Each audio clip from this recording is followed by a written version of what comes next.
I'm Susan Reynolds. This is my card I'll be using, front and back. Okay. Who hasn't seen Dustin Hoffman in his award-winning movie Rain Man, or Sean Penn in his outstanding role in I Am Sam?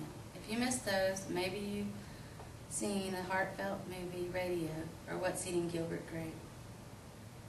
Many of us have met someone or watched on television someone who'd been diagnosed with a developmental disability.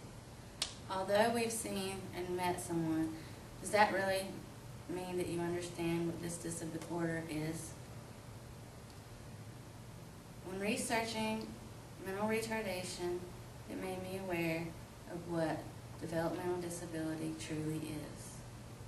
The American Association of Mental Deficiency defines mental retardation as sub-average general intellectual functioning, which originates during the developmental period and is associated with impairment of adaptive behavior.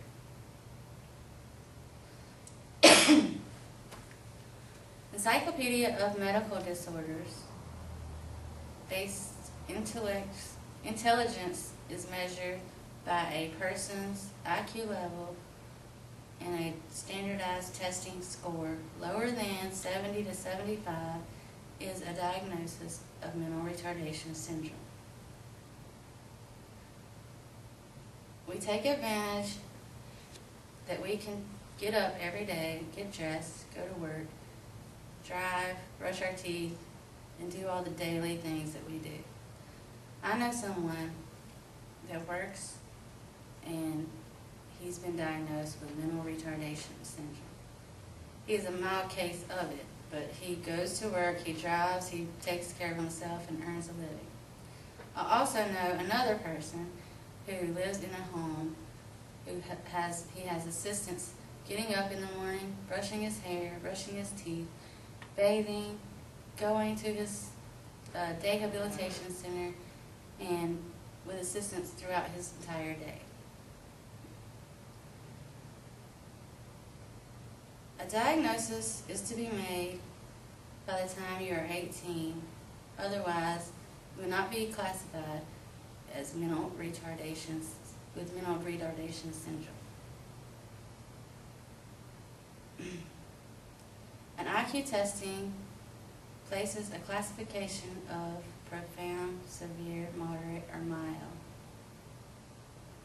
These are the levels of mental retardation syndrome. Profound being the most severe and mild being the least.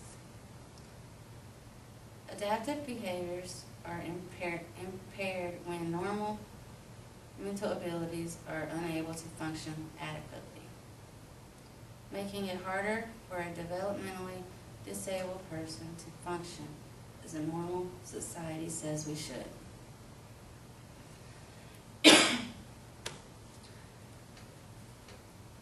When someone needs help going to the restroom and coming into breakfast and eating, then that is a profound case of mental retardation. Changes to normal behavior depends upon the severity of the condition. Mild retardation may be associated with a lack of curiosity and quiet behaviors, whereas severe mental retardation is an infant-like behavior throughout their entire life. This is based on the National Institute of Health. We should all be aware and watch our children as they grow and learn throughout their daily lives, because impairment of intellectual abilities causes impairment of adaptive behaviors. I'm done.